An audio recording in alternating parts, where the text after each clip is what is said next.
मतलब सम करना है। n का मान 1000 भागा में 2, 2 गुना 1 प्लस में 1000 में से 1 जाएगा 999 और 2 में से 1 जाएगा तो d का मान 1 हो गया। कटेगा तो कितना आ गया 500। इधर में 2 इधर में 900, 999 और 2 को जोड़ दो कितना हो गया, कितना हो गया जल्दी बोलो 1000, दोनों गुना कर दो।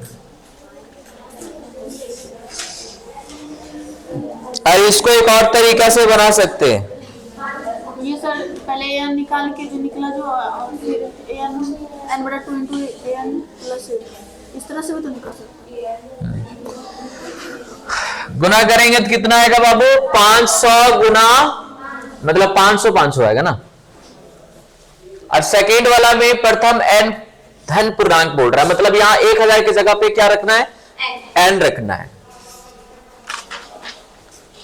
तो ये तो डायरेक्ट फॉर्मूला पे आ जाएगा n गुना n प्लस 1 भागा में 2।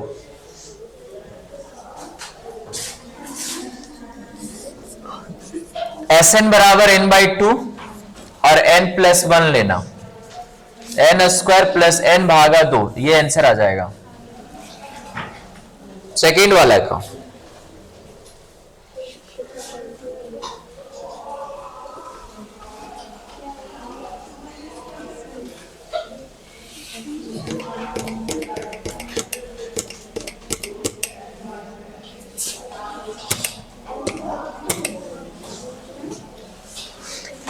आ जाएगा।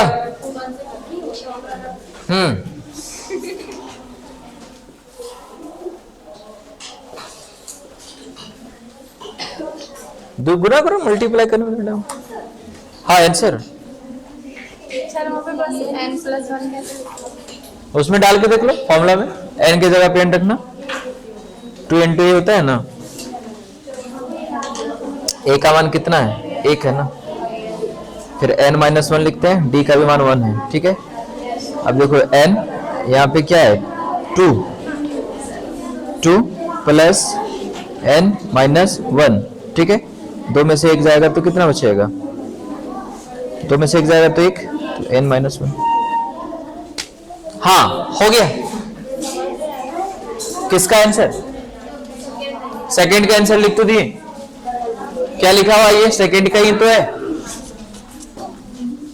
अब देखो शॉर्टकट बना दिए, जैसे n बाई 2 है 2 into 1 करोगी प्लस में n माइनस 1 और गुना में d, d का मान 1 था, इसको सॉल्व करो नहीं ना आएगा कि नहीं आएगा, ना बोलो नहीं आएगा, तय करके देख लो। नेक्स्ट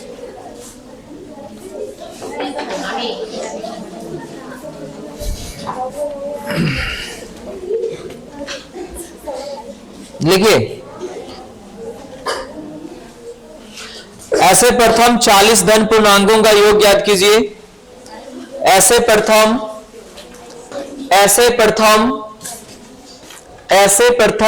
40 धन पूर्णांक, ऐसे प्रथम 40 धन पूर्णांकों का योग ज्ञात कीजिए।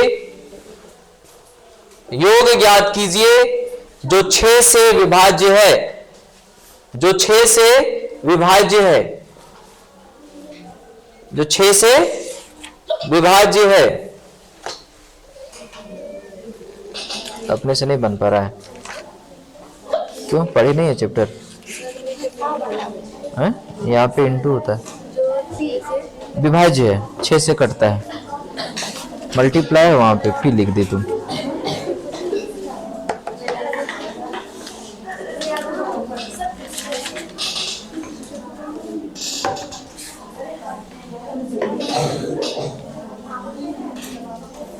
जो 6 से विभाज्य है, एपी बनाओ पहले। क्या वो नहीं सुनी तुम, क्या नहीं बन रहा है, तबीयत खराब है? देन पहले एपी बनाएंगे हम लोग। 6 से विभाज्य का मतलब हो गया कि 6 का मल्टीप्लाई में लिखते जाओ, नहीं 6 का मल्टीप्लाई में लिखते जाएंगे तो एपी बनेगा 6 12 18 करके ऐसे जाएगा कि नहीं, और 40 तक लेना है, n का मान 40 लेना है।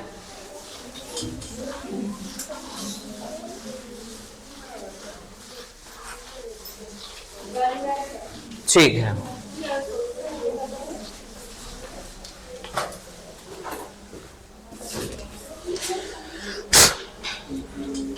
एपी होगा हमारा 6, 12, 18 डॉट डॉट डॉट। A1 का मान यहां से 6 लेंगे, D का मान 12 में से 6 जाएगा, 6 हो गया, और N का मान 40 रखना है आपको। ठीक, Sn का फॉर्मूला लगाइए, n/2 2a plus n minus 1 गुना में D। S 40 निकालना है, n का मान 40/2, 2 गुना 6 प्लस 40 माइनस 1, और D का भी मान कितना है, कटने पे कितना आएगा, ये 20 आएगा, 6 दूनी 12, 40 में से 1 जाएगा तो 39 गुना में 6 कितना होगा, ध्यान से देख लो, ये 20 हो गया, 12 प्लस 39 गुना 6 करने पे कितना आता है, 234।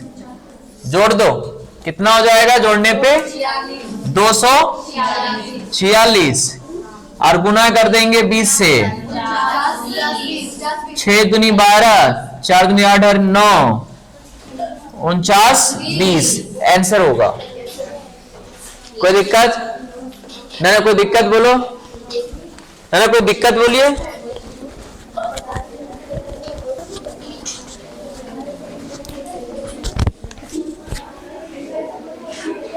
आदि कोई दिक्कत बोलो। 2 मिनट का टाइमिंग निकालने के लिए सब लोग, ठीक है, क्या करें, वो लगी इसलिए आवाज रिकॉर्ड कर। अरे कुछ तो दे देना। सबसे पहले क्या है बता रहे कि जितना संवाद आया है देखने के थोड़ा उदास हो गई, सही बात है, थोड़ा सा वो क्या अंदर से वो हो गए, हाँ वो तो समझ रहे भाई। अब देखो क्या है कि मार्क्स और परसेंटेज कोई मैटर नहीं रखता है आगे तक, क्यों बताएं, आप सही नॉलेज अगर रखेंगे, ये नहीं लगते कि पढ़ना ही छोड़ दो, हाँ सही नॉलेज रखो, क्योंकि आगे जाकर के आपको जो बच्चे साइंस लेंगे अधिकतर, क्योंकि इतना लोग यहाँ बैठा हुआ है 90% लोगों को यहाँ पे लगता है कि साइंस, ठीक है, आर्ट बहुत कम है, क्योंकि साइंस लेगा मतलब वही बच्चा लेगा जो पढ़ने में थोड़ा ठीक ठाक होता है। अरे एक्स्ट्रा ऑर्डिनरी जो होते हैं वो आर्ट्स लेते हैं, पढ़ने में जो तेज होती है, नहीं जिनका टारगेट होता है कि हम सिविल सर्विसेज का तैयारी करेंगे, यूपीएससी जैसे नहीं, आईएएस आईपीएस बनेंगे, नहीं, लेकिन एक चीज याद रखना है, इस चीज का भी तैयारी अगर करना है तो आपको साइंस से ही जाना चाहिए, ताकि आपका रास्ता आसान हो जाए, समझ में आया? तो मेन 2 पेपर केवल आप स्ट्रॉन्ग रखिए जो आपको इन फ्यूचर काम आएगा। अगर साइंस फील्ड में अगर आप जाएंगे तो मैथ साइंस को एकदम इतना स्ट्रॉन्ग करिए कि 100% रिजल्ट मतलब 100 नंबर का एग्जाम हो रहा है तो 100 में 100 का प्रयास करें, 80 नंबर का एग्जाम होगा अगर बोर्ड में तो 80 में 80 लाने का प्रयास करें। मैथ और साइंस को इतना बेहतर तरीके से समझ में आया। साथ ही साथ देखा गया है डायरेक्ट बोर्ड के बच्चे का प्रॉब्लम होता है, लैंग्वेज प्रॉब्लम होता है, मतलब जब आप 11th में जाओगे तो वहां पे क्या होता है कि टोटल आपको इंग्लिश में पढ़ना होता है, चाहे फिजिक्स हो, चाहे केमिस्ट्री हो, चाहे मैथ्स हो, चाहे बायोलॉजी, और टोटल क्या होता है सारा इंग्लिश में। तो 2-3 महीना थोड़ा सा लैग बनने में थोड़ा सा दिक्कत होता है, लेकिन 3-4 महीने के बाद जो है वो ट्रैक पे आ जाता है, क्योंकि हम इस चीज को जान रहे हैं, क्योंकि हर साल ऐसा ही होता है, ठीक है, कोई डिस्ट्रिक्ट रैंकर भी लड़का है ना, वो साइंस लिया है ना, तो उसको भी दिक्कत होता है। वजह ये है कि वो जो है ना डायरेक्ट हिंदी मीडियम से काम करता है, तो वो 2-3 महीना गैप। हाँ, इस चीज को अगर कोई करना है आपको, मतलब ऐसा प्रॉब्लम ना हो आगे चलकर, तो आपको क्या करना होगा कि जैसे बोर्ड का एग्जाम खत्म होगा, फरवरी में खत्म हो जाएगा, आपको मार्च और अप्रैल 2 महीना जो है आपको कहीं पे भी बढ़िया चीज कवर करके इंग्लिश स्पोकन करना, ताकि ग्रामेटिकल और थोड़ा लैंग्वेज पकड़ने के लिए सीख लीजिए, तो आगे चल करके बहुत सुविधा है। ठीक है, अब बहुत लोग ये सोचता है कि हम तुरंत जो है 10th का एग्जाम देंगे और सीधा निकल जाएंगे बाहर, जैसे हजारीबाग जो है रांची और चाहे कोटा, तो वो सबसे बड़ा गलती करता है, क्योंकि आपको पहले 2 साल ऑन टाउन में रह करके आपको बेस को स्ट्रॉन्ग करना है। आज इसके 11th 12th बढ़िया स्ट्रॉन्ग हो जाता है, फिर आप कहीं पे भी जाइएगा तो साल भर में 2 साल के अंदर आप अच्छा जाओगे। यही अधिकतर करता है, समझना है। हमारे यहाँ तो पढ़ करके निकलता है, जैसे 2 साल इसलिए हम लोग पढ़ करके यहाँ रखते हैं, 2 साल में इतना हम लोग को देते हैं हम लोग कि 2 साल के बाद वो कहीं पे भी रहेगा ना 6 महीना साल भर, तो कोई ना कोई एग्जाम निकाल ही लेगा, चाहे कोई सेक्टर में वो जाना चाहे, तो वो बाद में जा करके हो ही जाएगा। ठीक है, तो 2 पेपर को आपको स्ट्रांग रखना, खास करके मैथ्स। इसका मैथ्स थोड़ा बड़ा लग रहा है कि गड़बड़ चल रहा है, उसको 100% करने का प्रयास करो, क्योंकि जैसे ही मैथ्स में तुम्हारा 90 प्लस जाएगा ना मार्क्स, और अगर कहीं कम नंबर आपका एसएसटी या हिंदी मार्क्स है ना, तो इतना जान लो कि ये कवर कर देता है। 90 प्लस जैसे मैथ्स में करोगे परसेंटेज ऑटोमेटिकली 80% से पार चल जाएगा। मिनिमम 80% अगर आपको लाना है तो मैथ्स में 90 पास करना है, समझ। और मैथ्स में जैसे ही कम नंबर आ गया ना तो 80% उम्मीद मत रखो, पूरा फाइनल एग्जाम का बात कर रहे रिजल्ट 400 प्लस करना है, मैथ्स में क्लोजर 90 पार कर दोगे, 400 नंबर तुम्हारा ऐसे ही पास हो जाएगा, बहुत आसान। ठीक है, और मैथ में खाली रिपीटेड क्वेश्चन रहता है, सब घुमा फिरा के एक ही तरह का क्वेश्चन पूछता है। हाँ, तो अगला क्वेश्चन लिखा जाए।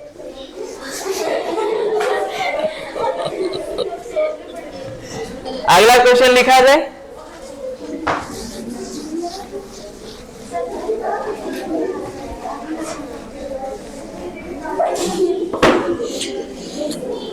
जीरो और 50 के बीच, 0 और 50 के बीच, 0 और 50 के बीच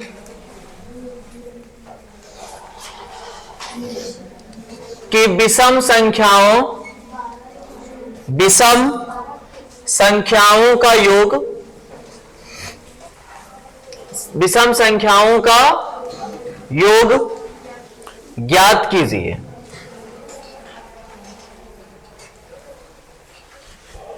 जीरो और 50 के बीच, हाँ हाँ, तो 0 और 50 के बीच में तो एक तो आ ही जाएगा। नहीं, एक ले लेंगे ना, 0 और 50 के बीच बोला है ना, तो 1 भी तो आ जाएगा। नहीं क्या है, 49 नहीं होगा विषम संख्या। हाँ, इसको एपी में अगर कन्वर्ट करेंगे हम लोग तो क्या लिखेंगे,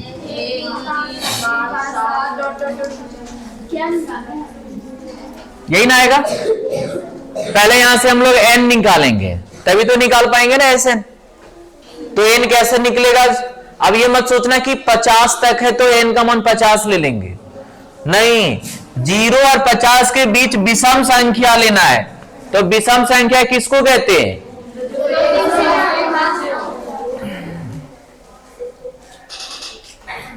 एक लेंगे, एक लेंगे, विषम संख्या है। n निकालो यहां से, an बराबर क्या हो गया, a plus n minus 1 Guna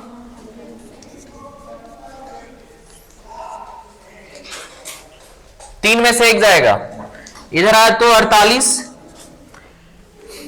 n minus 1 गुना 2, 2 से कट जाएगा ये 24 बार में।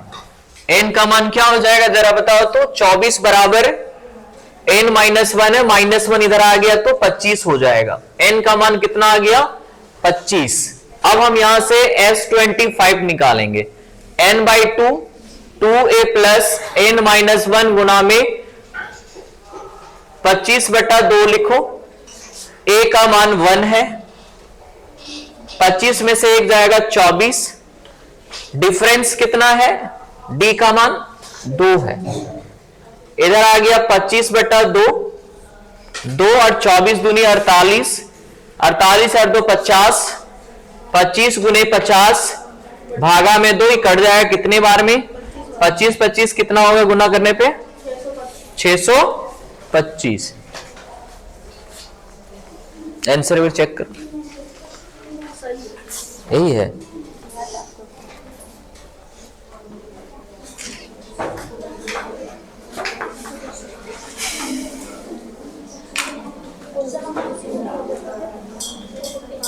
बना?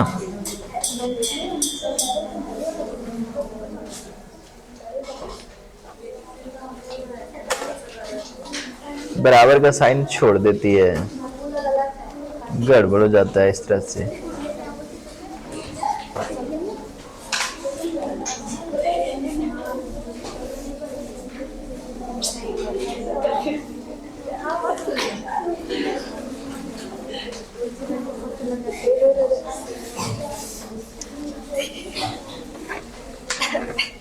चले अगला सवाल लिखा जाए। हाँ सर, चलिए।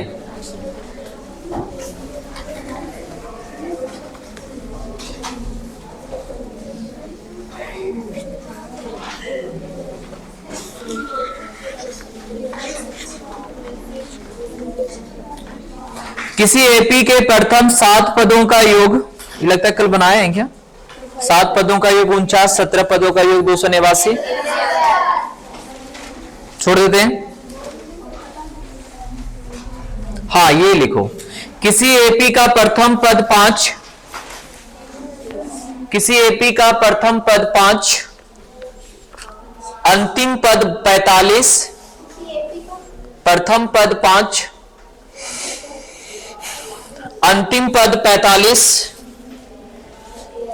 अंतिम पद 45 और योगफल 400 है, और योगफल 400 है, तो पदों की संख्या,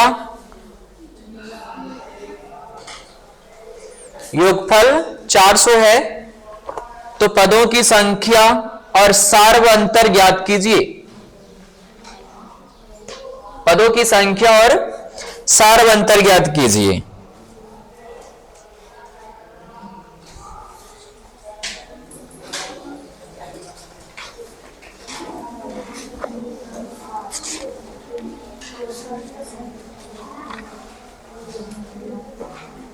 बन जाएगा।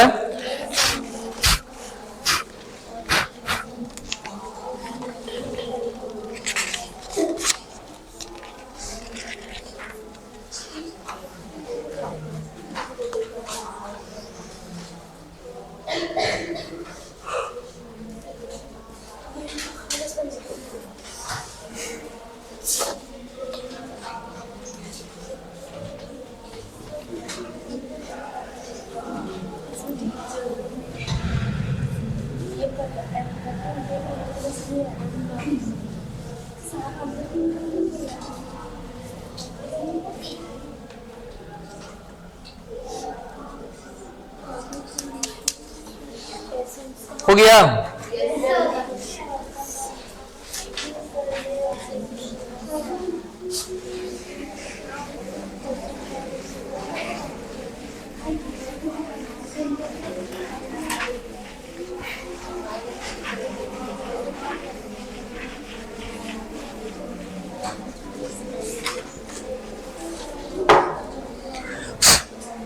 क्वेश्चन बोला है यहां पे कि प्रथम पद 5 है, मतलब A1 का वैल्यू 5 है, लास्ट टर्म इसका दिया गया है 45, ठीक है, और योगफल इसका 400 है।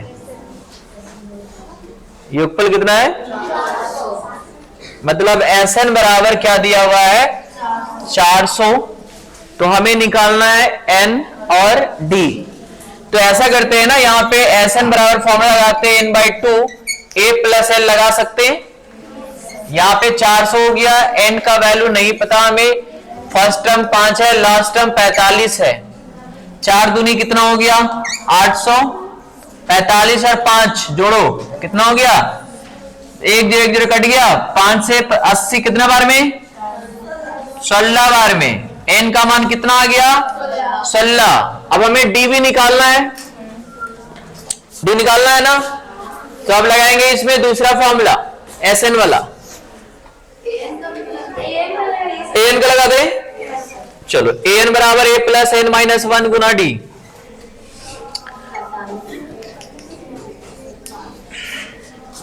-1 d निकालना है, 5 इधर जाएगा, 45 में 5 गया तो कितना बचा, 16 में 1 जाएगा, 40 बटा बराबर d कट जाएगा, 5 दिया 15, 5 8 40, d बराबर 8 बटा 3।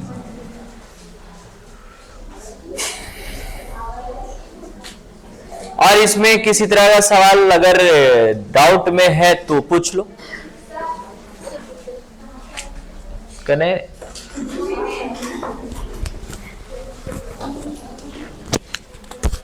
बोलो।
ये वाला हो गया।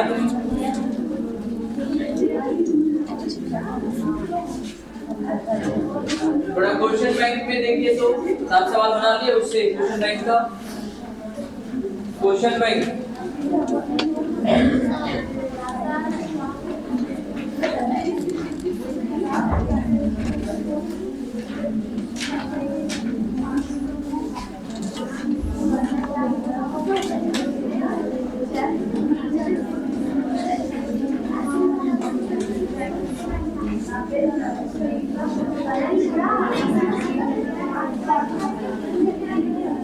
एक क्वेश्चन है जो हो सकता है कि दे घुमाने के लिए।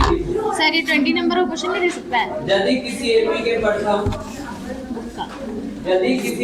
प्रथम n पदों का योग, यदि किसी एपी के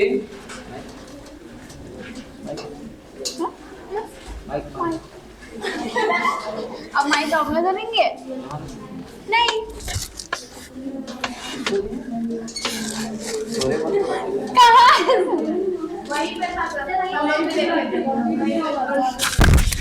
ये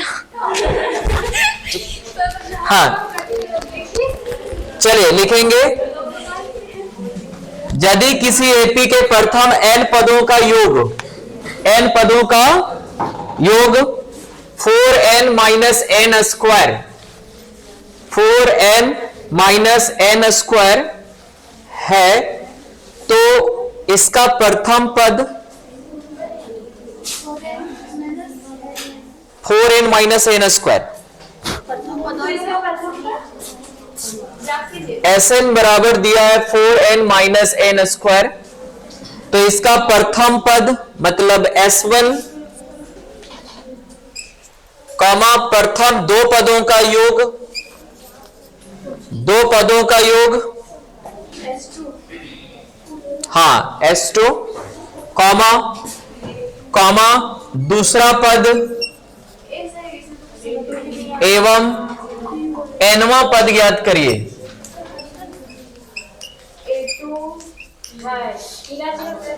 फिर से एक बार देखो, क्वेश्चन रिपीट कर रहे हैं, ठीक सुनो। कहता है कि यदि किसी एपी के प्रथम n पदों का योग, n पदों का योग 4n माइनस n स्क्वायर है, इसमें 3 स्टार मार दो ना, टेस्ट में रह जाएगा क्वेश्चन ये। 4n माइनस n स्क्वायर है, तो इसका प्रथम पद मतलब S1, ठीक है, कॉमा प्रथम दो पदों का योग मतलब S2।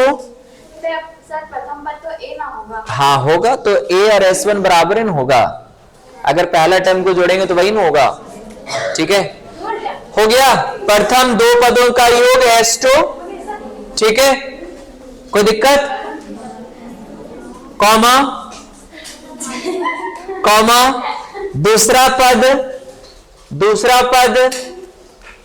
एवं nवां पद ज्ञात कीजिए। वहां लिख दिए क्या क्या निकालना है, S1 निकालना है, S2 निकालना, फिर A2 निकालना है, nवां पद ज्ञात करना है। अब यहां पे एक चीज समझना क्या है, सो सुनो। हम गलती से यहां पे n का मान 1 2 3 लेकर के AP नहीं बना सकते, क्योंकि ये हमारा SN दिया हुआ है, और अगर SN दिया हुआ है तो ज्यादा करेंगे तो S1 निकालेंगे। S1 का वैल्यू क्या होगा बता तो? 4 में से 1 जाएगा, कितना बचेगा? और अगर हम S2 निकालेंगे तो क्या निकलेंगे? 4 गुने 2 माइनस में 2 का स्क्वायर, 8 माइनस 4 बराबर कितना हो गया? ये AP नहीं है, हाँ, ये जो दिया है वो समेशन दिया है, उसका जोड़ करके दिया है, ठीक है। तो S1 को हम लोग पहला टर्म मान सकते हैं, क्योंकि पहला टर्म जो होगा जोड़ोगे तो वही आएगा। तो S1 बराबर A1 हो जाएगा, और A1 का मान कितना हो गया? लेकिन S2 निकालने के लिए नहीं, A2 निकालने के लिए हम लोग क्या करेंगे? S2 में S1 को घटाएंगे, तो ये होगा 4 माइनस 3 बराबर 1। कोई दिक्कत है? यही तो समझना है। आजा, जैसे मान के चलो कोई AP है, ठीक है, कोई भी AP ले लेते हैं, इसका पहला टर्म को जोड़े तो 2 आया, दूसरा टर्म को जोड़े तो सपोज करो कि 4 आ गया, तो इसका मतलब AP क्या रहा होगा? या 4 छोड़ो 6 ले लो, ठीक है। तो जब AP में लिखेंगे तो जो पहला टर्म होगा तो वही हमारा रहेगा 2। अब 2 में क्या तुम जोड़े कि 6 आ गया है? 4। तो इसका मतलब है कि यहाँ पे 4 रहा होगा, तब ना 2 और 4 जोड़ने पे कितना आ रहा है? 6। तो ये हमारा क्या हो गया? S1, और ये क्या हो गया मेरा? A1 A2 sir. हाँ, मतलब ये हो जाएगा S2 का मान, यदि हम यहाँ पे 2 4 जोड़ रहे 6, मतलब